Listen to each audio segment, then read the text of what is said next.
I used to think love meant giving everything. Every dollar, every hour, every ounce of energy.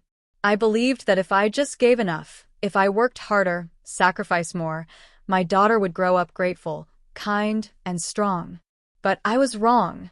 And the day she threw her house keys at me and walked out without looking back, that was the day I realized I had lost myself in the name of motherhood.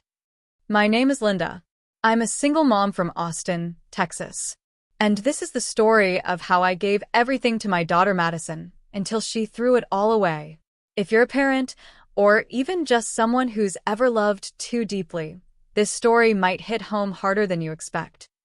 I want you to imagine this. You're standing in your living room, the same one you've cleaned 1,000 times, the same one where you once rocked your baby to sleep. And now, that baby, grown, educated, confident, looks at you with disgust. She sees your sacrifices not as love, but as control. She sees your exhaustion not as devotion, but as weakness. And then she throws her keys at you, not gently, not playfully, but with the kind of force that says, "I'm done with you." I didn't cry right away. I just stood there, stunned. The keys hit the floor. The door slammed, and silence filled the house.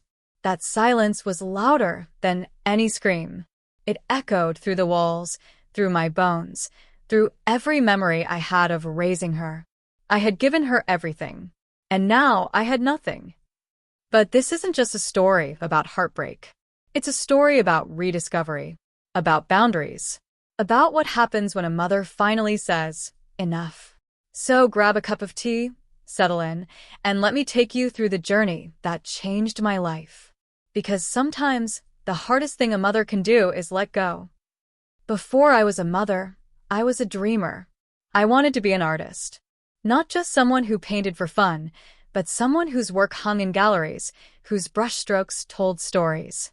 I used to sketch in the quiet corners of coffee shops in downtown Austin, imagining a life where my art could speak louder than my words ever could. But dreams don't pay rent. And when I found out I was pregnant with Madison, everything changed. I was 23, broke, and terrified. Her father left before she was even born. No goodbye. No support. Just silence. So I did what I had to do. I shelved my dreams, picked up a waitress apron, and started working double shifts. I worked at a diner from 6 a.m. to 2 p.m., cleaned offices from 3 to 7, and babysat on weekends. I barely slept. My hands were always sore, my feet swollen, and my heart well. My heart was full of love and fear. I didn't know how I'd raise her alone, but I knew I would. Every dollar I earned went to Madison. Diapers, formula, daycare. I skipped meals so she could eat. I wore the same pair of jeans for 5 years so she could have new clothes for school. I took out loans, not for myself, but to make sure she could go to summer camp, get tutoring, and eventually attend college without debt. I remember one night, she was about 6, and I had just come home from my third job. I was exhausted. I collapsed on the couch, still in my cleaning uniform. Madison crawled into my lap and said, "Mommy, you're my superhero." I cried. Not because I was tired, but because in that moment, I believed it was all worth it. I didn't date. I didn't travel. I didn't buy anything for myself unless it was absolutely necessary. My life revolved around her. Every decision I made was filtered through one question. Will this help Madison? And when she got accepted into college, full ride, I felt like I had won the lottery. I thought, this is it. She's going to make something of herself. She's going to appreciate everything I did. But appreciation doesn't always come with age. And love without boundaries can turn into resentment. I didn't know it then, but the seeds of entitlement were already growing. And I had planted them myself. Madison was a bright kid. Curious, energetic, and always asking questions. She had this spark in her eyes that made me believe she could do anything. And I wanted to give her every opportunity to chase that spark. So I did what most single moms do. I overcompensated. I didn't just provide. I protected. I shielded her from every hardship I had ever faced. If she forgot her homework, I drove it to school. If she wanted the latest phone, I found a way to afford it. If she failed a test, I blamed the teacher. I thought I was empowering her, but I was enabling her. I remember one Christmas when I couldn't afford gifts. I had just lost my cleaning job, and the bills were piling up. But Madison wanted a tablet. She said all her friends had one. So I pawned my grandmother's necklace, the only heirloom I had, and bought her that tablet. She smiled, hugged me, and ran off to play. She never asked where the necklace went. As she grew older, the demands grew louder. She wanted name-brand clothes, expensive summer camps, private tutors. And I gave in. Every time. Because I thought, if I say no, she'll feel unloved. She'll think I'm failing her. But love isn't about saying yes. It's about teaching resilience. And I failed at that. By the time Madison was in high school, she had become different. Distant. She rolled her eyes when I asked about her day. She scoffed at my job, calling it embarrassing. She told her friends I was just a waitress. And I let it slide, because I thought, teenagers are like that. She'll grow out of it. She didn't. When she got into college, I was ecstatic. I had worked for this moment. I had sacrificed for this moment. I thought she'd finally see me, not just as her mom, but as her champion. But instead, she saw me as her bank. She called me only when she needed money. Rent, books, trips. She never asked how I was doing. Never visited. Never said thank you. And I kept sending money. I even took out a second loan to cover her off-campus housing. I was drowning in debt, but I smiled through it. Because I thought, she's building her future. Mine doesn't matter. But it did matter. And the day she came home from college and found her room given to her cousin Tyler, that was the day everything changed. It was early June. The Texas heat was already unbearable, and I had just finished hanging a few of my new paintings in the living room. I was finally starting to feel like myself again, like the woman I used to be before motherhood swallowed me whole. Tyler, my nephew, had moved in a few weeks earlier. His parents were going through a rough divorce, and he needed a stable place to stay. I gave him Madison's old room. It had been empty for months. She hadn't visited since Christmas. I didn't think it would be a big deal. Madison had her own apartment near campus. She was independent now, or so I thought. That afternoon, she walked through the front door unannounced. No text. No call.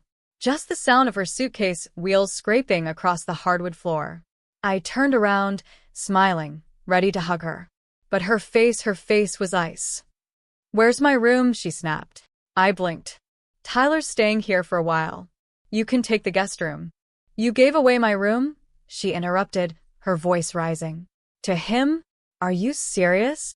I tried to explain. I told her Tyler was going through a tough time, that her room had been untouched for months, that I had made space for her in the guest room. But she wasn't listening. She was pacing, fuming, throwing accusations like daggers. "You don't care about me anymore," she said. "You've replaced me." That hurt. Deeply. I had spent 2 decades putting her first. And now, because I had made one decision that didn't revolve around her, I was the villain. Then she did it. She pulled her house keys from her purse, looked me dead in the eyes, and threw them at my feet. "I'm done," she said. "Don't call me. Don't text me. You clearly don't need me anymore." She turned and walked out. No hug. No goodbye. Just the slam of the door and the echo of betrayal. I stood there, frozen.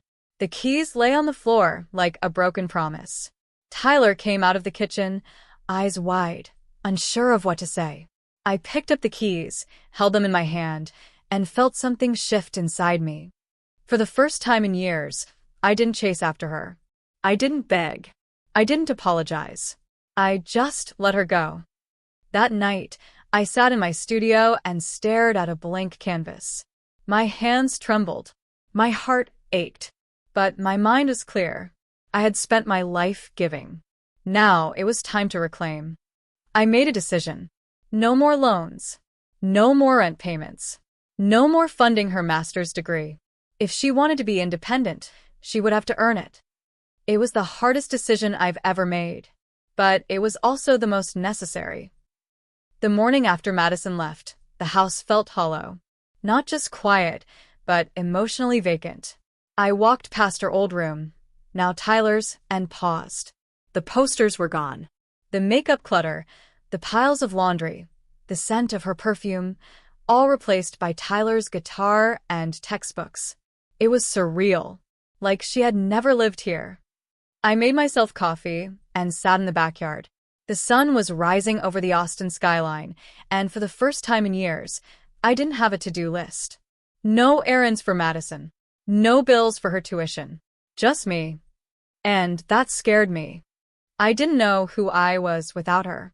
I had spent so long being Madison's mom that I forgot what it meant to be Linda. But somewhere deep inside, I remembered the girl who used to sketch in coffee shops. The woman who dreamed of painting stories. So I went into the garage, dusted off my old easel, and stared at a blank canvas. It was intimidating, like meeting an old friend you hadn't seen in decades. But I picked up a brush and started.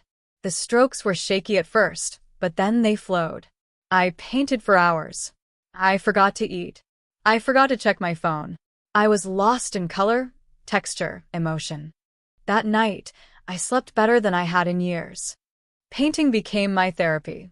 Every canvas was a confession. Every color was a memory. I painted my exhaustion, my heartbreak, my hope. I painted Madison's childhood, my sacrifices, the silence after she left. And slowly, I began to heal. Tyler was supportive. He'd peek into the studio and say, "That looks amazing, Aunt Linda." He helped with groceries, cooked dinner sometimes, even cleaned without being asked. It was strange, having someone in the house who didn't expect anything from me, who just appreciated me. I started selling my paintings online. At first, it was just a few pieces. But then, people started messaging me. They said my work spoke to them, that it felt raw, real, emotional. I was stunned. For the first time, my art was being seen, not just by me, but by the world. I got invited to a local gallery exhibition. Me. The woman who used to mop floors and serve pancakes. I stood in that gallery, surrounded by my work, and felt proud. Not as a mother, not as a provider, but as an artist. I didn't know if Madison would ever come back. I didn't know if she'd ever understand. But I knew one thing. I was no longer waiting. I was living. And that was enough. After Madison stormed out, I didn't hear from her for weeks. Then months. No texts. No calls. No birthday message. Nothing. It was like she had erased me from her life. And, as much as I wanted to reach out, I didn't. I had made a promise to myself, no more chasing. No more enabling. I heard bits and pieces through mutual friends. She was struggling. Her rent was late. She had dropped a class. She was working part-time at a bookstore and barely making ends meet. She had applied for a master's program but couldn't afford the tuition. And for the first time in her life, she was facing the real world without a safety net. I won't lie. It hurt. Watching her child struggle is like watching your own heart break in slow motion. But I knew this was necessary. She needed to learn what it meant to stand on her own. To earn. To appreciate. Madison had always been smart, but she wasn't used to discomfort.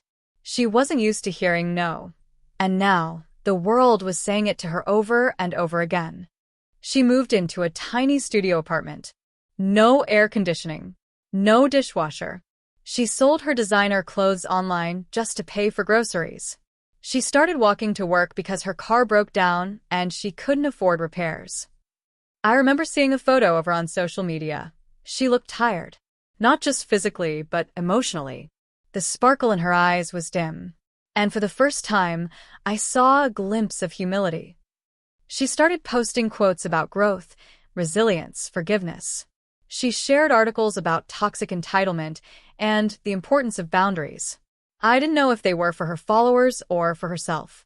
But I knew something was shifting. One day, I got a message from her old roommate. She said Madison had broken down crying after seeing one of my paintings online. She said Madison stared at it for hours, whispering, I didn't know she felt that way. That painting was called The Empty Nest. It showed a mother bird watching her chick fly away, feathers scattered, nest torn. It was raw, honest, painful. I didn't paint it for Madison. I painted it for me. But somehow, it reached her. Weeks later, I got a letter. Not a text. Not an email. A handwritten letter. Madison said she was sorry. That she had been blind to my sacrifices. That she had confused love with control. That she was learning, growing, healing. She didn't ask for money. She didn't ask for forgiveness. She just asked if we could talk. I didn't respond right away. I needed time. But I kept the letter. I read it every night. And slowly, I felt the walls I had built start to soften. Madison was changing. And maybe, just maybe, we could find our way back. The gallery was buzzing. People moved from canvas to canvas, sipping sparkling water, whispering words like evocative and raw. I stood near the back, not because I was shy, but because I wanted to watch. To see how strangers reacted to my soul laid bare in acrylic and oil. It was surreal. My name, Linda Harper, printed in bold on the wall. My work framed, lit, admired. I had spent years invisible, blending into the background of Madison's life. And now, I was the center of a room filled with light. Each painting told a story. The empty nest, the forgotten birthday, the silent dinner. They weren't just art. They were memories, wounds, lessons. And people felt them. I saw tears. I saw nods. I saw connection. Then I saw her. Madison walked in slowly, clutching a small purse, her eyes scanning the room like she wasn't sure she belonged. She looked different, older, softer. Her hair was pulled back, her clothes simple. No designer labels. No attitude. Just vulnerability. She didn't see me at first. She walked up to the empty nest and froze. Her hand reached out, almost touching the canvas. Her lips parted, but no words came out. Then she turned and saw me. Our eyes met, and for a moment, the noise of the gallery disappeared. It was just us, mother and daughter. Two women who had hurt each other, loved each other, lost each other. She walked over slowly. I didn't move. My heart was pounding, but my feet were rooted. She stopped a few feet away and whispered, "You painted your pain." I nodded. I had to. It was the only way I could breathe again. She looked down, then back up. Her eyes were glassy. I didn't know. I thought you were just being dramatic. I didn't see it. I didn't want to. I didn't say anything. I let the silence speak. "I'm sorry," she said. "For everything. For the keys. For the words. For not seeing you." I swallowed hard. "I know." Then she asked the question I wasn't ready for. "Can we start over?" I paused. The old me would have said yes instantly. Would have hugged her, cried, promised to forget everything. But the new me, she had boundaries. She had scars. She had wisdom. "Maybe," I said. Madison blinked. Maybe means I'm open," I explained. "It means I'm willing to try. But it also means you'll have to earn it. Not with money. Not with apologies. But with consistency. With respect." She nodded. Slowly. Thoughtfully. "I can do that." We didn't hug. We didn't cry. We just stood there, side by side, looking at the painting that had brought us back together. And for the first time in years, I felt hope. If you've stayed with me this far, thank you. This story wasn't easy to tell. It's raw. It's personal. And it's still unfolding. But I've learned that healing doesn't come from silence. It comes from truth. For years, I thought being a good mother meant giving everything. That love was measured in sacrifice. That if I just worked harder, gave more, bent further, my daughter would grow up grateful. But gratitude doesn't grow in soil watered only by sacrifice. It needs boundaries. It needs honesty. It needs space. I enabled Madison. I gave her the world and forgot to teach her how to earn it. I confused love with rescue. And in doing so, I lost myself. But I found myself again. In paint, in silence, in saying no, and in saying maybe. If you're a parent watching this, I want you to know you are allowed to have dreams. You are allowed to say no. You are allowed to be more than someone's provider. You're a person, and your worth isn't defined by how much you give. It's defined by how well you live. And if you're a child, grown or growing, I hope you'll look at your parents not just as people who gave you life, but as people who had lives before you. People with dreams, fears, flaws. People who loved you the best way they knew how. Madison and I are still healing. We're not perfect. We're not back to where we were. But we're talking. We're listening. We're trying. And sometimes, trying is enough. So, whether you're rebuilding a relationship, rediscovering yourself, or simply learning how to breathe again, I hope this story gave you something. A spark. A mirror. A moment. Because every canvas starts blank. And every life can be repainted. If this story touched you, if it made you think about your own relationships, your own sacrifices, your own boundaries, then don't let it end here. I shared my journey not because it's perfect, but because it's real. And I know I'm not alone. There are thousands of parents out there who've given everything, and thousands of children who are just starting to understand what that means. So, I want to hear from you. Drop a comment below. Tell me your story. Tell me what you've learned. Tell me what you're still healing from. And if you're a parent who's struggling, or a child who's trying to reconnect, share this video. Let it be a bridge. Let it be a beginning. Subscribe to this channel if you want more stories that speak to the heart. Stories that aren't afraid to be messy, honest, and human. And if you're still watching, thank you. You gave me your time, your attention, your heart. And that means more than you know. Until next time, keep painting your truth. Keep living your story. And never forget, you are allowed to be whole.